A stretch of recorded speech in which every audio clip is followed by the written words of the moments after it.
ایک شخص تھا، اس کے گھر میں ایک کھجور تھی، اور وہ جو آدمی تھا وہ بہت کنجوس آدمی۔ اس کے گھر کی جو کھجور تھی وہ جھکی ہوئی تھی ایک غریب کے گھر کی طرف۔ جب وہ کھجور والا شخص اپنے گھر میں آتا، آ کے وہ کھجور پہ چڑھ جاتا، اس کی عمدہ کھجوریں اتارتا اور کھا لیتا۔ کچھ کھجوریں زمین پہ گر جاتی۔ جب زمین پہ گرتی تو وہ غریب کے بچے جب گری ہوئی کھجوریں دیکھتے تو وہ ان کھجوروں کی طرف لپکتے اور ان کو پکڑ کے اپنے منہ میں ڈال لیتے۔ وہ جو بندہ ہے نا کھجور والا، وہ جلدی سے نیچے اترتا اور اتر کے ان کے ہاتھوں سے وہ کھجوریں چھین لیتا۔ منہ میں وہ ڈالی ہوتی، وہ انگلی ڈال کے ان کے منہ سے نکال لیتا۔ وہ ان کو کھجوریں کھانے کی اجازت نہیں دیتا۔ دور سے باپ کھڑا یہ منظر دیکھتا، مگر کہہ کچھ نہیں سکتا تھا کیونکہ کھجوریں اس کی تھی۔ اور آپ کو پتہ ہے نا، باپ کا دل بڑا نرم ہوتا ہے اس حوالے سے اولاد کے معاملے میں۔ بے بسی کی تصویر بن کے وہ اپنی اولاد کو اس معاملے میں دیکھتا۔ نظر بھی کچھ نہیں آ رہا تھا، کہتا بھی کیا۔ آخر اس نے فیصلہ کیا کہ میں حضور کے پاس نہ جاؤں۔ وہ حضور کے پاس چلا گیا، عرض کیا آقا فلاں شخص کی کھجور میرے گھر میں لٹک رہی ہے، اور وہ صاحب جب کھجور کے اوپر جاتے ہیں اس سے چند کھجوریں گرتی ہیں میرے گھر میں، میرے بچے اٹھا لیتے ہیں، ان کے ہاتھوں سے بھی چھین لیتا ہے اور منہ سے بھی نکلوا لیتا ہے۔ وہ لمحہ میرے لیے بڑا اذیت ناک ہے۔ حضور علیہ الصلوۃ والسلام خود چل کے اس کھجور والے شخص کے گھر گئے۔ حضور نے فرمایا کھجور جنت کے عوض میں بیچتے ہو؟ اس نے کہا میرے پاس کوئی اور کھجور نہیں، میں نہیں بیچ سکتا۔ وہاں پہ ایک شخص سن رہا تھا۔ جب حضور علیہ الصلوۃ والسلام کی بات ختم ہوئی، اس نے انکار کیا تو وہ شخص راستے میں ملا۔ اس نے کہا تو کھجور دیتا ہے؟ اس نے کہا میں نہیں دیتا، بڑی عمدہ کھجور ہے، اس جیسی میرے پاس کوئی کھجور ہی نہیں۔ اس نے کہا تو جتنی قیمت مانگتا ہے میں اتنی قیمت دے دیتا ہوں، بتا کتنی تجھے قیمت چاہیے؟ اس نے کہا مجھے 40 کھجوریں چاہیے۔ اس نے کہا ٹھیک ہے۔ اس نے کہا پر مجھے چاہیے ایک لائن میں۔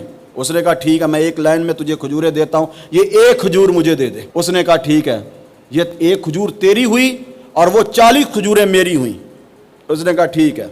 بات کی حضور کے پاس، وہ شخص خریدنے والا وہ شخص حضور کے پاس گیا، عرض کی یا رسول اللہ صلی اللہ علیہ وسلم 40 کھجوروں کے بدلے میں ایک کھجور خرید کے آیا ہوں۔ حضور وہ کھجور جو آپ خرید رہے تھے، آپ وہ کھجور مجھ سے اس کھجور کے بدلے جو اس کو کھجور جنت میں عطا فرما رہے تھے وہ مجھے بھی عطا فرمائیں گے اور مجھ سے اس کھجور کے بدلے میں وہ کھجور خریدیں گے؟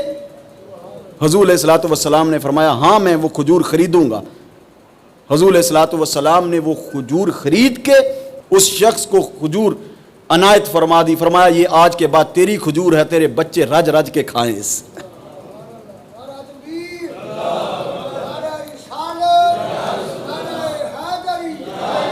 حضرات محترم، یہ جو باتیں آپ کو سنائی جاتی ہے نا، یہ کانوں کی لذت کے لیے باتیں نہیں ہوتی، یہ باتیں اس لیے ہوتی ہیں کہ ہم بھی ایسی عمل کریں۔ جو مقصد سنانے کا مقصد ہوتا ہے وہ یہ ہے کہ آپ سنیں اور ان باتوں پہ عمل کریں۔ آپ کو بھی کہیں موقع ملتا ہے دل جیتنے کا، آپ کو بھی کہیں موقع ملتا ہے خدمت کرنے کا، تو کیا کریں یار، یہ بہت بڑی نیکی ہے۔ اور اسی نیکی کو ہمارے بزرگان دین، ہمارے اکابر، ہمارے اسلاف نے کیا بر صغیر پاک و ہند میں، اور پھر اسلام پھیلا۔ آج بھی جو ترہ امتیاز ہے ہمارے بزرگان دین کا وہ یہی ہے، وہ آنے والوں کو لنگر پیش کرتے ہیں، کھانا پیش کرتے ہیں اور اپنے آنے والوں کو یوں نہیں جانے دیتے۔ میرے پاس ایک مہمان آیا، تو یہ کچھ 5-6 سال کی بات ہے، دروازہ کھٹکایا، رات کا ٹائم تھا، وہ درویش آدمی تھے، تو میں نے دروازہ کھولا تو میں دیکھ کے حیران ہو گیا کہ یہ اس طرف کہنے لگے میں لاہور گیا ہوا تھا، واپسی پہ میں دربار شریف پہ حاضری دی، تو میں نے کہا کیوں نہ جناب کے نور نظر کو بھی میں مل جاؤں، تو میں آپ کے پاس آ گیا۔ میں بڑا پریشان ہوا، اس وقت کچھ بھی گھر میں نہیں تھا،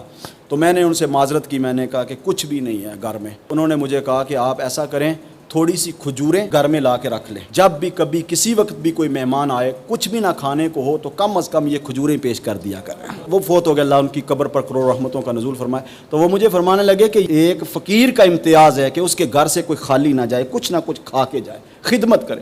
تو پھر میں نے اس کے بعد ایسا عمل وظیفہ اپنایا، میں کوشش کرتا ہوں کہ خالی کوئی نہ جائے، مگر بشری تقاضے سے جب کبھی کچھ پاس نہ ہو تو پھر میں بعض اوقات پریشان ہوتا ہوں، مگر یہ میں کوشش کرتا ہوں اپنی حیثیت سے زیادہ آنے والے مہمانوں کی میں خدمت کرتا ہوں۔